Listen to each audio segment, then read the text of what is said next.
2018년이 이제 왔고 이제 첫 주간이 시작이 되었습니다. 52주 동안 우리 교회 큰 은혜가 한 해 동안 52주 모든 예배 가운데 임하게 되기를 바라고, 또 여러분들의 가정과 모든 생업에도 큰 복이 있게 되기를 바라겠습니다. 첫 주라 조금 주제를 가지고 여러분들하고 어떤 주제를 가지고 말씀을 나눌까? 성장에 대한 관심. 어린아이들이 자라가는 것을 보면서 부모가 기뻐하죠. 저도 어릴 때 아이들 키울 때 보니까 그 아이들이 크는 것을 이제 늘 자로 재죠. 그래서 그 문지방에 옆에다가 이렇게 눈금을 하고 또 몇 달 있다가 또 해보면 또 조금 자라가고, 참 그 애들이 자라는 걸 보면 참 신기하고 기쁨이죠. 온 가족이 기뻐합니다. 야, 벌써 이렇게 1cm나 컸네. 올 한 해도 2cm가 컸네. 큰다는 게 참 기쁨인 것 같아요. 에베소 4장 14절에 보면, 이는 우리가 이제부터 어린아이가 되지 아니하여 사람의 속임수와 간사한 유혹에 빠져 온갖 교훈의 풍조에 밀려 요동하지 않게 하려 함이라. 이제부터 어린아이가 되지 않기를 원한다, 너희들이. 왜? 어린아이가 되면 사람의 속임수, 간사한 유혹에 빠진다는 것. 그리고 온갖 교훈의 풍조에 밀려 요동하는 삶을 사는 것. 온갖 교훈의 풍조에 밀려. 여러분, 이 세상에 오늘날 풍조가 얼마나 온갖 풍조들이 많잖아요. 온갖 사조, 온갖 신화, 온갖 이야기들이 오늘 시대에 얼마나 많이 떠돌아요. 세상에 거짓된 메시지들이 얼마나 사람들을 혼란하게 합니까? 근데 어리면 따라가야 되는 거죠. 어디 뭐가 좋다 하면 따라가야 되고, 뭐 어디서 아주 좋은 가머니스를 하면 그냥 따라가고, 사기를 당하고, 그냥 거기에 돈을 다 집어넣고, 청춘을 넣고, 에너지를 다 쏟아넣고.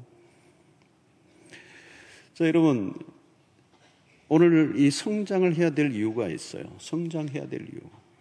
오늘 2절 하반절에 보면 이런 말씀이, 이는 그로 말미암아 너희로 구원에 이르도록 자라게 하려 함이라. 이 베드로서를 보면 베드로서에서 이 자라감에 관심이 있습니다. 성장에 관심이 있어요. 베드로서 곳곳에 확인되는 거죠. 굳게 서라, 자라가라, 이런 표현들을 합니다. 어쩌면 저는 이것이 베드로 사도의 과거의 삶에서 나온 하나의 이야기가 아닐까. 왜요? 그는 예수님의 제자로 따라다니면서도 이 영적으로 자라감이 따라주지 않았기 때문에 제자로서 많은 실패를 경험했거든요. 베드로의 생애를 보면 굉장히 이 불안정한 신앙생활을 했거든요. 많은 실수, 많은 넘어짐, 무너짐이 있었습니다. 여러분, 약하면 어때요? 시험에 들 수밖에 없고요. 약하면 넘어질 수밖에 없고, 약하면 자라지 않으면 어려움을 겪을 수밖에 없습니다. 영적인 출발지에 서서 계속 있다면 신앙의 세계가 험난한 것입니다. 자라지 못했기 때문에. 자라야 한다는 거죠. 자라야 우리가 하나님의 나라를 위해서 또 우리의 삶도 더 구원의 그 부요함을 누리며 살아갈 수가 있는 것입니다. 베드로는 영적 성장을 위해서 두 가지를 이야기합니다. 하나는 우리가 성장하려고 하면, 영적으로 성장하려고 하면 버릴 것이 있다. 버릴 것을 버려야 된다. 그리고 또 하나는 우리가 사모해야 될 것이 있다.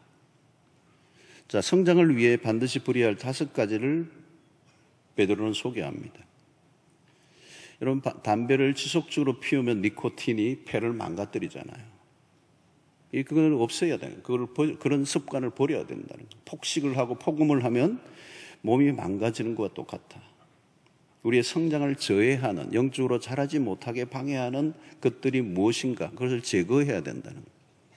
아마 올 한 해도 우리가 영적으로 성장하려고 하면 우리를 자라게 하지 못하도록 만드는 우리의 많은 내 삶의 구습들, 옛사람의 그런 습관들이 있을 거예요. 그것을 버려야 된다는 거죠.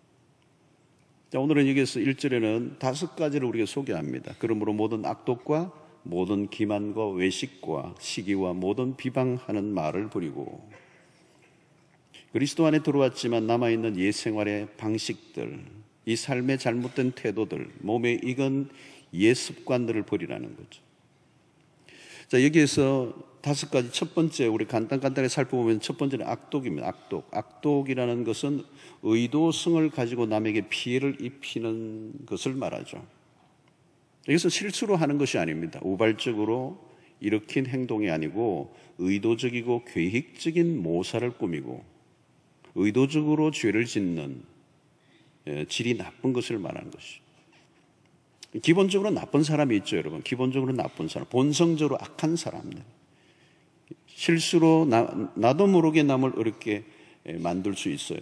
어쩌면 그것은 우리 연약함에서 나오는 거지만 악의적으로 음모를 꾸미고 다른 사람을 곤란하게 만드는 이 죄는 나쁜 것이는, 괜히 이웃을 괴롭히는 행위, 은근히 사람들을 힘들게 하는 것으로 이렇게 기쁨을 맛보는 사람들, 이게 구습이라는 것입니다.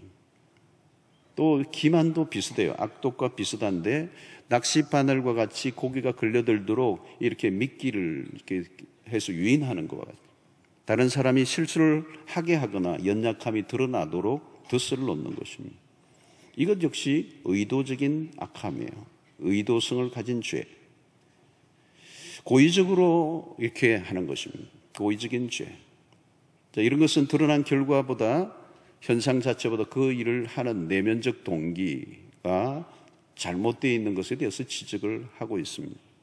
우리 사람의 본성 가운데 그런 게 있다는 거예요. 다른 사람이 은근히 피해를 주고 은근히 힘들게 하고 은근히 사람을 괴롭히는 이런 의도성이 가지고 있는 죄, 그것이 기만, 그리고 여기에 악독이라고 말합니다. 이것을 버리라는 거죠. 세 번째는 외식을 얘기합니다. 자기를 속이는 거죠. 외식은 자기를 속이는 거예요. 마스크를 쓰고 다니는 사람들, 가면을 쓰고 다니는 사람들, 자신의 본래의 모습을 정직하게 드러내지 않고 감추고 있는 사람들, 자신의 실제를 알 수가 없는 것입니다.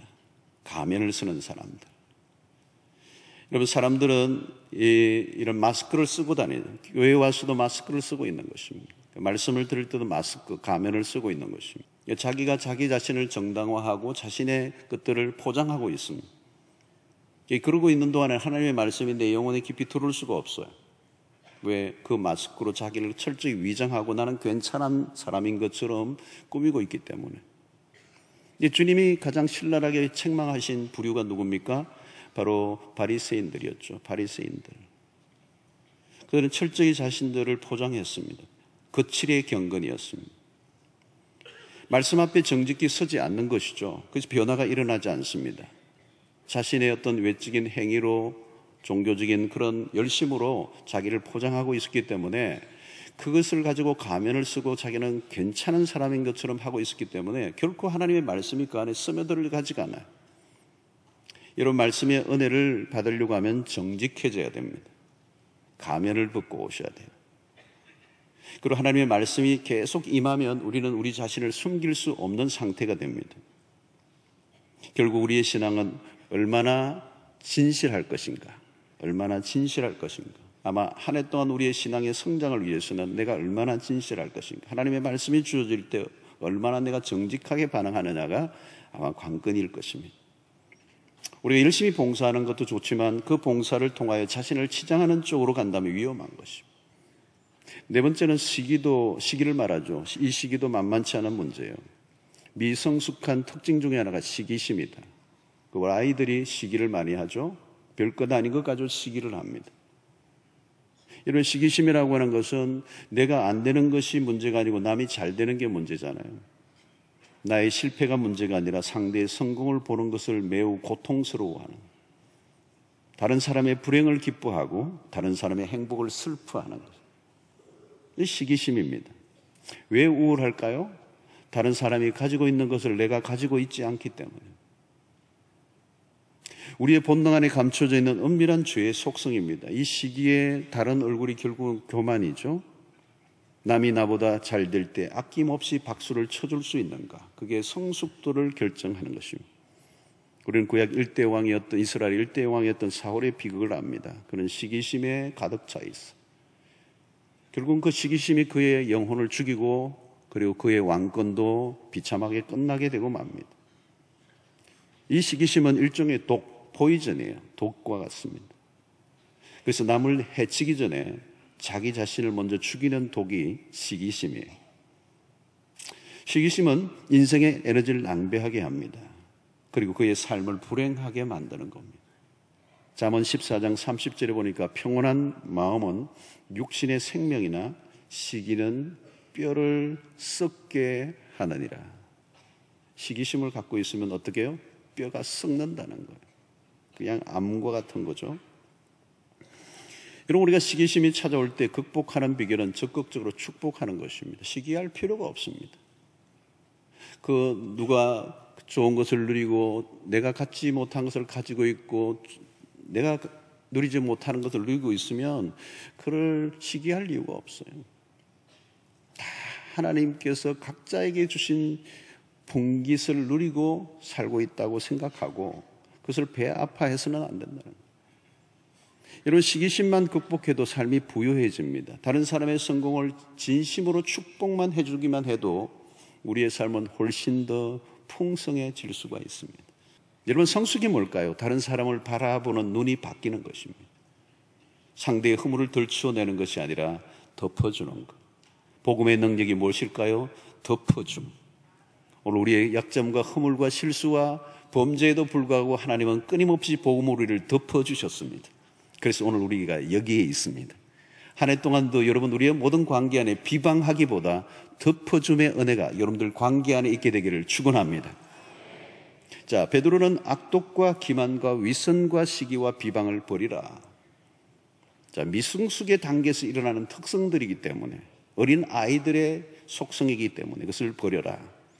그것은 관계를 깨뜨리는 주범들이다. 악독과 기반과 위선과 시기와 비방을 버리라. 자, 이것을 그대로 두면 자신의 삶에 해로울 뿐만 아니라 다른 사람들에게 해를 끼치는 일이기 때문에 우리는 한 해 동안 이 5가지를 염두에 두고 우리의 모든 관계 안에서 이 연약함들이 벗겨져서 공동체가 더 아름다워지게 되기를 바라는 것입니다. 자, 영적 성장을 방해하는 것을 제거하는 것으로만 부족합니다. 성장을 위해서는 나쁜 질환에 걸리지 않아야 하지만 좋은 영양소를 먹어야 하는 것과 같습니다. 오늘 2절을 보면 갓난아기들 같이 순전하고 신령한 젖을 사모하라. 이는 그로 말미암아 너희로 구원에 이르도록 자라게 하려 함이라. 여러분, 여기 성장은 먹는 것과 연관이 있어요. 순전하고 신령한 젖을 사모하라. 갓난아이에게 모유는 결정적입니다. 영적 성장에서도 마찬가지로 먹는 것이 결정적입니다. 무엇을 먹느냐? 오늘 신령한 젖을 사모하라. 오늘 우리에게는 하나님의 말씀이라고 말할 수 있습니다. 하나님의 말씀이 우리의 영혼을 자라가게 합니다.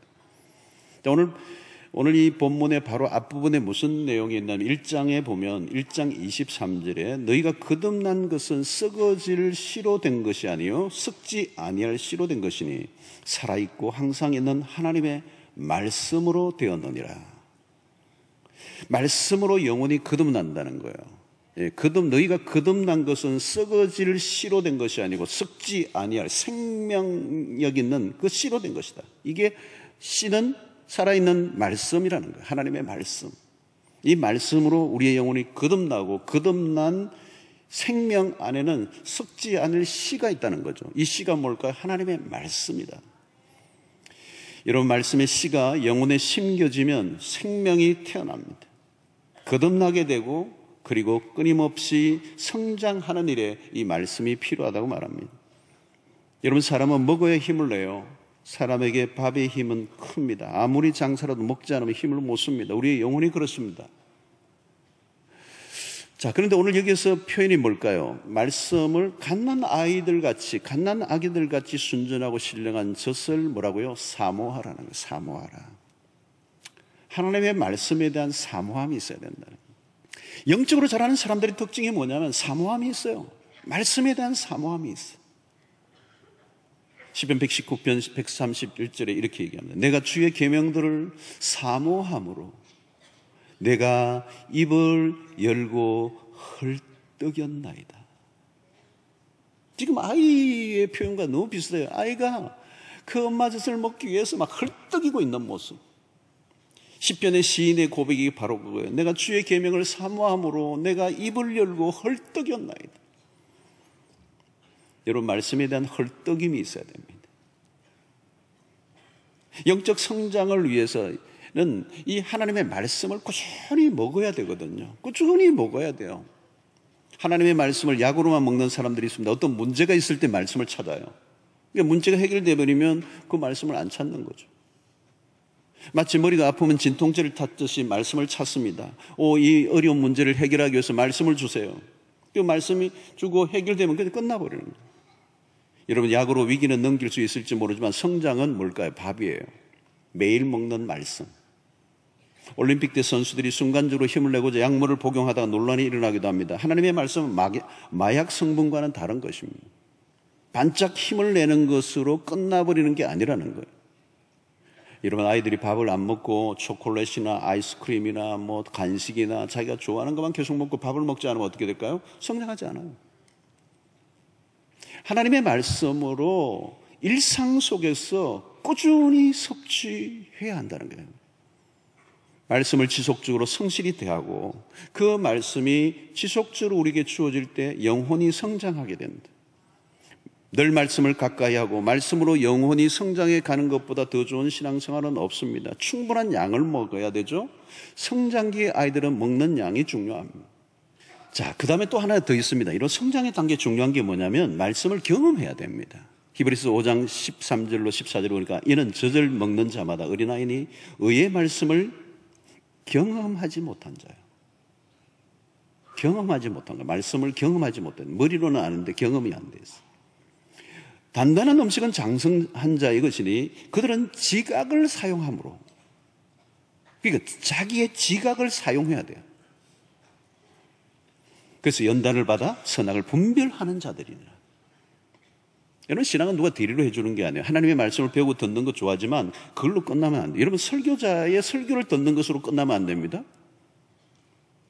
이 설교자는 이 설교를 자기가 연구하고 묵상하고 잘 이렇게 소화를 시키도록 성도들이 아주 초신자도 이해하고 받아들일 수 있도록 잘게 나누어서 다 이렇게 먹기 좋도록 그게 여러 가지 설탕도 좀 넣고 이렇게 레시피가 아주 좀 달큰하게 모두가 드실 수 있도록 하는 거거든요. 주일날 특별히 하는 데는. 이것만 듣고 끝나면 안 돼요.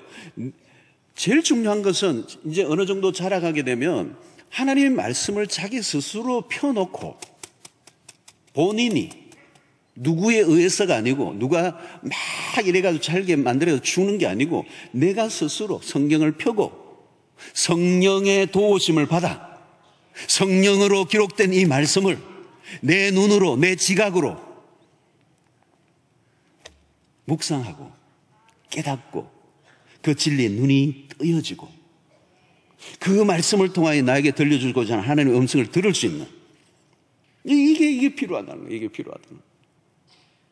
여러분, 아무리 설교자의 설교가 기가 막힌 설교라도요, 성령이 직접 내 안에 계신 성령이, 구원을 받은 사람이면 성령이 우리 안에 계시잖아요. 그 성령이 내 안에서 이 기록된 말씀을 조명시켜 주어서 빛을 비추어서 그것이 드러나도록 깨닫게 해주실 때 그 성령이 이 말씀을 통해 직접 나에게 주시는 말씀처럼 파워 있는 게 없어요.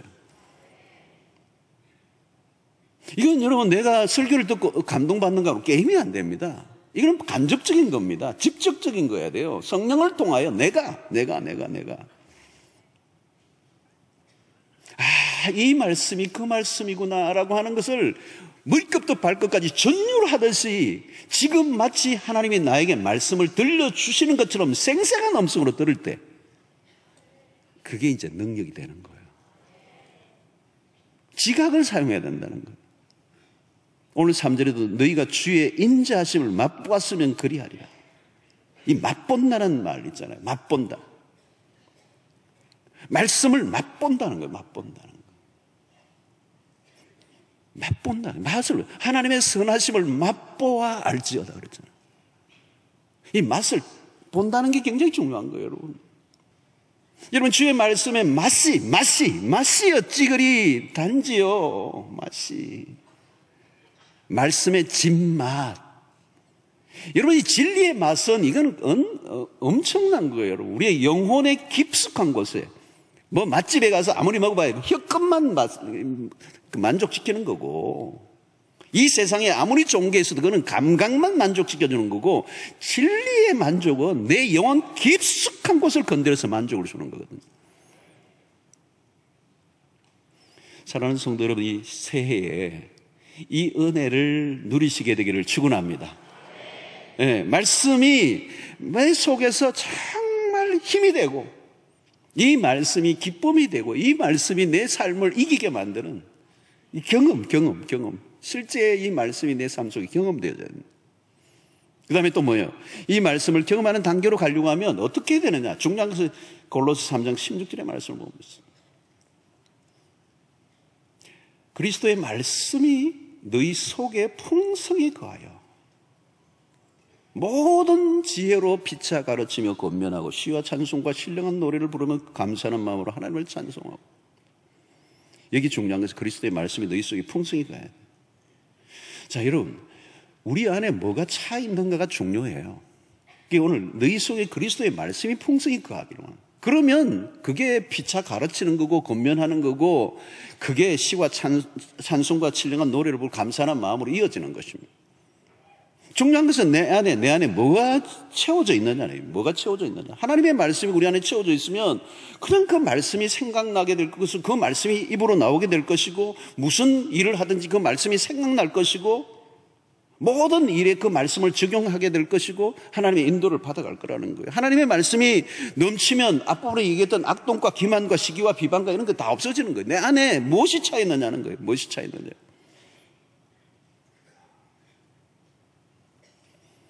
여러분, 말씀의 이 일상화, 성경을 읽고 듣고 암송하고 묵상하고 공부하고, 이 말씀의 결국에 빠져보십시오.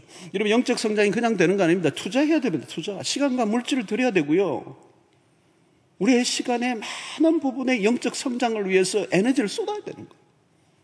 빌립보서 2장 12절의 말씀 아닙니까? 그러므로 나의 사랑하는 자들아, 너희가 나 있을 때뿐 아니라 더욱 지금 나 없을 때에도 항상 복종하여 두렵고 떨림으로 너희 구원을 이루라. 너희 구원을 이루라. 이미 구원을 얻고 천국 가지만, 그럼에도 불구하고 오늘 주어진 이 땅에 천국 가기 직전까지 하나님의 백성답게 구원의 그 받은 자로서 하나님의 그 신분에 걸맞는 삶을 살아서 그 구원이 더 풍성해지는.